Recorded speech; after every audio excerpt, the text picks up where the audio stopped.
আমরা এখন তোমাদের এই এমসিকিউ পার্টের টাইপ 5 নিয়ে আলোচনা করব। তোমরা এখনো যারা আমাদের এই পার্শ্ব এমসিকিউ সাজেশন বইটি সংগ্রহ করোনি দ্রুত সংগ্রহ করে ফেলো। দেখো খেয়াল করো এখানে কি বলেছে। প্রথম প্রশ্ন টাইপ 5 এর বলা হচ্ছে কোনো একটি দর্পণের সামনে রাখা বস্তুর প্রতিবিম্ব যদি বস্তু সমান আকারে হয় তো দর্পণটা কি হবে? অবশ্যই সমতল হবে। কেন? সমতলেই বস্তু যা বিম্ব কি বলতো তা হয়ে থাকে। বস্তু যা বিম্ব তা হয়। রিয়ার ভিউ মিররের ক্ষেত্রে নিচের কোন বাক্যটি সঠিক? রিয়ার ভিউ মিররের ক্ষেত্রে এতে সোজা ও বিবর্তিত বিম্ব পাওয়া যায় না। রিয়ার ভিউতে সোজা বিম্ব হলে সেটা বিবর্তিত হয় না, এটা ভুল কথা। এবং বলছে সৃষ্ট বিম্বের অবস্থান ফোকাস ও মেরুর মাঝে। হ্যাঁ, রিয়ার ভিউ মিরর কিন্তু বিম্ব অবস্থান কোথায় বলতো? ফোকাস ও মেরুর মাঝে হয়ে থাকে। তাহলে হচ্ছে সেকেন্ড বাক্যটা হচ্ছে সঠিক। এরপর দেখো আসো 103 নম্বরে বলছে পাহাড়ি রাস্তায় অদৃশ্য বাঁকগুলোতে কতটি কোণে বড় আকারের সমতল আয়না বসানো হয়? এটা হচ্ছে দেখো বড় বড় পাহাড়ি রাস্তাগুলো যেগুলো আছে ওখানে দেখবো যে বাঁকের মধ্যে 45 ডিগ্রি কোণে কিন্তু বিভিন্ন সমতল আয়না বসানো হয়, যেন এই পাশ থেকে ওই পাশের গাড়িটা দেখা যায় এবং ওই পাশ থেকে এই পাশের গাড়িটা দেখা যায়। বুঝছো? 45 ডিগ্রি কোণে মানে 90 ডিগ্রি অর্ধেক কোণে বসানো হয়ে থাকে। এরপর দেখো কি বলেছে, পিছনের গাড়ির ড্রাইভার সামনের গাড়ির গতি কমছে তা কোনটি আলো দেখে বুঝবে? এটা অবশ্যই আমরা জানি যে ব্রেক লাইটে আলো দেখে কিন্তু বোঝা যায় যে আসলে হ্যাঁ ওর গতি আস্তে আস্তে কমছে, সে ব্রেকে পা দিচ্ছে। ওকে, 105 নম্বর দেখো কি বলেছে। দেখো উত্তল দর্পণ কোথায় ব্যবহৃত হয়? উত্তল দর্পণ হচ্ছে গাড়ির আয়নায়। গাড়ির যে মিরর আছে রিয়ার ভিউ মিরর, এখানে ব্যবহৃত হয় গাড়ির আয়নার মধ্যে। উত্তল দর্পণে কোথায় ব্যবহার করা হয়? উত্তল দর্পণ দেখেছি আমরা গাড়ির মধ্যে, কিন্তু এখানে গাড়ি নাই। পথচারী দেখার জন্য গাড়িতে, হ্যাঁ এইটা কিন্তু পথচারী বা ছোট গাড়ি বড় গাড়ি পিছনের গাড়িগুলো দেখার জন্য কিন্তু এই উত্তল আয়না ব্যবহার করা হয়ে থাকে। এরপর দেখো একসাথে যাই আমরা, কি বলেছে একসাথে।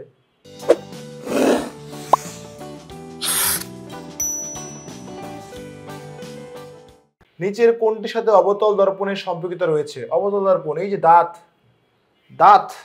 দাঁত পরীক্ষায় দাঁতের জন্য ডাক্তার কিন্তু অবতল আয়না ব্যবহার করে এবং সেখানে ওই দাঁতের গোল আয়নাটা ফোকাস এবং মেরুর মাঝে যদি দাঁতটা ধরা হয় তাহলে দাঁতের বিম্বটা অবাস্তব এবং অনেক বড় করে দেখা যায়। ওকে, দাঁতের চিকিৎসা ব্যবহৃত দর্পণে কোনটি প্রতিবিম্ব গঠিত হয়?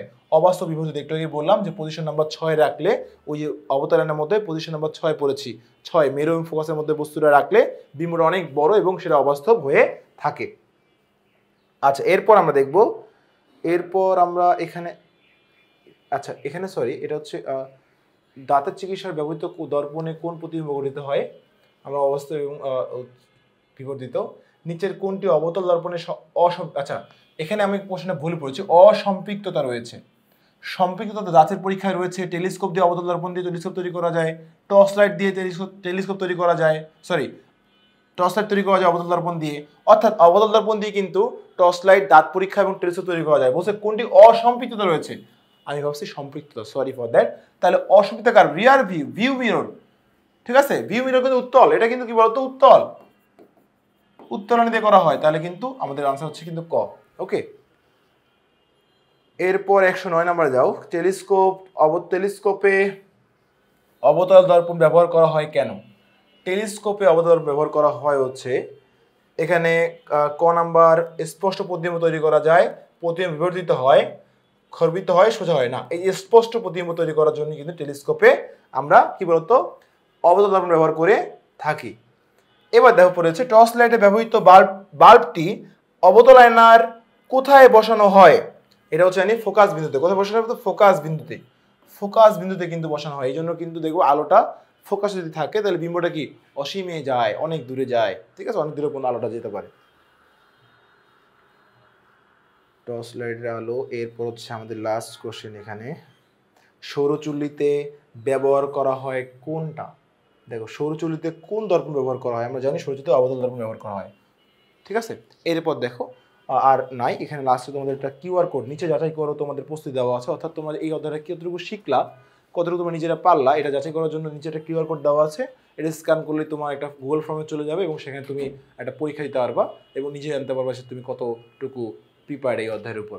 তো তোমরা এখনও যারা এই জন্য আমাদের পার্শ্ব এমসিকিউ সাজেশন বইটি সংগ্রহ করোনি দ্রুত সংগ্রহ করে ফেলো। নেক্সট পর্বে দেখা হবে। আল্লাহ হাফিজ।